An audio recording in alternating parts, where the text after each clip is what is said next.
ये है जापान, दुनिया की तीसरी सबसे बड़ी और सबसे एडवांस्ड इकोनॉमी, दुनिया का सबसे हेल्दीएस्ट कंट्री, जहां पर 90 साल के लोग आपको आम चलते फिरते नजर आएंगे। Zero crime rate, top quality education और जबरदस्त स्टैंडर्ड ऑफ लिविंग जापान को रहने के लिए एक आइडियल कंट्री बनाते हैं। लेकिन इस सारी तरक्की और डेवलपमेंट के पीछे एक बहुत ही भयानक हकीकत छुपी हुई है, एक ऐसी डार्क रियलिटी जिसके बारे में बहुत कम लोग बात करते हैं। सच ये है कि इस वीडियो में आज हम इसी हकीकत से पर्दा उठाने जा रहे हैं और ये भी कि कैसे जापान आने वाले वक्त में बिल्कुल कोलैप्स कर सकता है।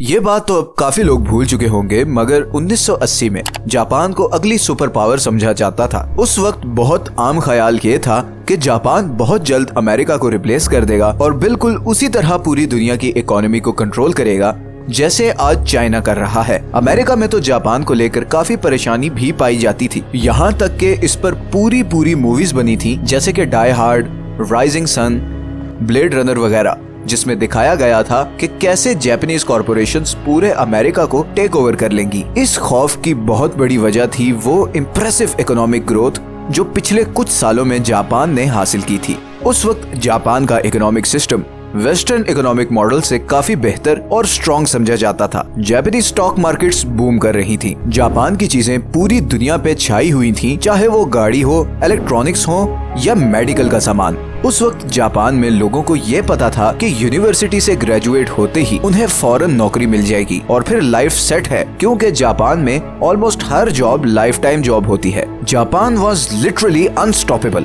और वो 1990 तक दुनिया की दूसरी सबसे बड़ी इकोनॉमी बन चुका था। लेकिन फिर 1991 में कुछ ऐसा हुआ जो जापान का पूरा फ्यूचर बदलने जा रहा था। असल में 1990 से पहले जापान एक ऐसा इकोनॉमिक बूम एक्सपीरियंस कर रहा था जो उससे पहले दुनिया के किसी कंट्री ने एक्सपीरियंस नहीं किया था। रियल एस्टेट ऊपर जा रही थी, स्टॉक मार्केट पीक पर थी, बैंक्स मुसलसल पैसा छाप रहे थे और लोन लेना इतना आसान था कि बैंक्स ये तक नहीं पूछते थे कि आपको लोन चाहिए किस लिए। लेकिन फिर एक दिन ये सारा बबल बर्स्ट हो गया। 1990 से 1991 के दरमियान जापान की स्टॉक मार्केट 43% गिर गई। रियल एस्टेट की प्राइसेस भी 50% से ज्यादा गिर गई। लोन की अनलिमिटेड सप्लाई की वजह से लोगों ने लिटरली ज़ॉम्बी कंपनीज खड़ी की हुई थी जो कई साल पहले बैंकक्रप्ट हो चुकी थी, मगर बैंक से लोन मिलने की वजह से वो कभी बंद ही नहीं की गई थी। जापान की मार्केट इस बुरी तरह से कोलैप्स की कि अब कोई भी उसमें इन्वेस्ट नहीं करना चाहता था।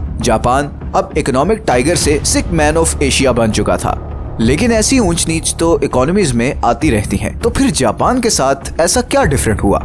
असल में जापान के साथ कुछ ऐसा होने जा रहा था जो उसकी एक पूरी जनरेशन को अफेक्ट करने वाला था। इस घटना को समझने के लिए हमें जापान के जॉब कल्चर को समझना पड़ेगा। जापान में आपका कॉर्पोरेट कैरियर शुरू होता है शुशोकु कत्सुडो से। ये एक जॉब हंटिंग प्रोसीजर होता है जिससे हर यूनिवर्सिटी ग्रेजुएट को गुजरना पड़ता है। सारी बड़ी कंपनीज सिर्फ फ्रेश ग्रेजुएट्स को हायर करती हैं और हर कैंडिडेट को बहुत सारे इंटरव्यूज और स्क्रीनिंग प्रोसीजर से गुजरना पड़ता है। इस टफ प्रोसेस को क्लियर करने वाले कैंडिडेट को शुशिन कोयो पॉलिसी के मुताबिक लाइफ टाइम जॉब मिलती है। बेसिकली जापान में आपको जिस कंपनी में जॉब मिल जाए फिर आप सारी जिंदगी उसे छोड़ नहीं सकते। ये कोई लॉ नहीं है, मगर कल्चर इतना स्ट्रॉन्ग बन चुका है कि जॉब स्विचिंग वाले को कोई नौकरी नहीं देता। इसका एक फायदा तो ये होता है कि आपको जॉब सिक्योरिटी मिल जाती है, मतलब आपको टेंशन नहीं होती कि कल आप निकाले जाओगे। मगर दूसरी ही तरफ जॉब मार्केट बहुत रिजिड होती है। आप सारी जिंदगी सिर्फ एक कंपनी के साथ गुजारते हो और वो कंपनी जो भी डिसीजन ले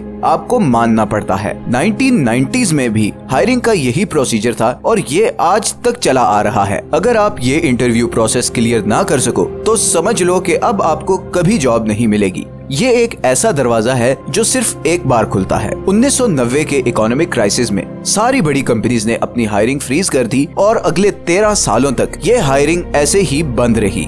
इस पीरियड को जापान एम्प्लॉयमेंट आइस एज भी कहा जाता है। वो लोग जो 1990 में ग्रेजुएट हुए थे उन्हें अगले 13 सालों तक कोई जॉब नहीं मिली और जब 2004 में हायरिंग दोबारा खुली तो वो 30 से 40 साल के हो चुके थे और कोई जापानीज कंपनी उन्हें हायर करना नहीं चाहती थी, क्योंकि वो तो सिर्फ फ्रेश ग्रेजुएट्स को हायर करते हैं। ये एक पूरी जनरेशन थी, तकरीबन 2 करोड़ लोग, जिन्हें the lost generation of Japan भी कहा जाता है। इस लॉस्ट जनरेशन के कुछ लोग तो अब लो पेइंग जॉब्स करते हैं, लेकिन ज्यादातर लोग ऐसे हैं जो अपने पेरेंट्स के साथ रहते हैं और उन पर डिपेंडेंट हैं। मतलब 30 से 40 साल के लाखों लोग जो आज भी अपने पेरेंट्स के पैसों पर गुजारा करते हैं। इनमें से कुछ लोग हिकिकोमोरी हैं, मतलब ये वो लोग हैं जो इस अरसे में इतने ज्यादा डिसअपॉइंट हुए कि उन्होंने अपने आप को सोसाइटी से बिल्कुल कट ऑफ कर लिया। ये सारा दिन घर में रहते हैं, पेरेंट्स के पैसे पर गुजारा करते हैं, ना कोई काम करते हैं और ना ही किसी से कोई कांटेक्ट करते हैं। और यहीं से जापान की दूसरी प्रॉब्लम शुरू होती है। जापान दुनिया के उन चंद कंट्रीज में से है जहाँ के लोगों की उम्रें बहुत लंबी हैं। जापान की 30% आबादी 60 साल से ऊपर है और इसीलिए जापान को सुपर एजिंग कंट्री भी कहा जाता है। इस सुपर एजिंग पॉपुलेशन की एक बहुत बड़ी वजह है वो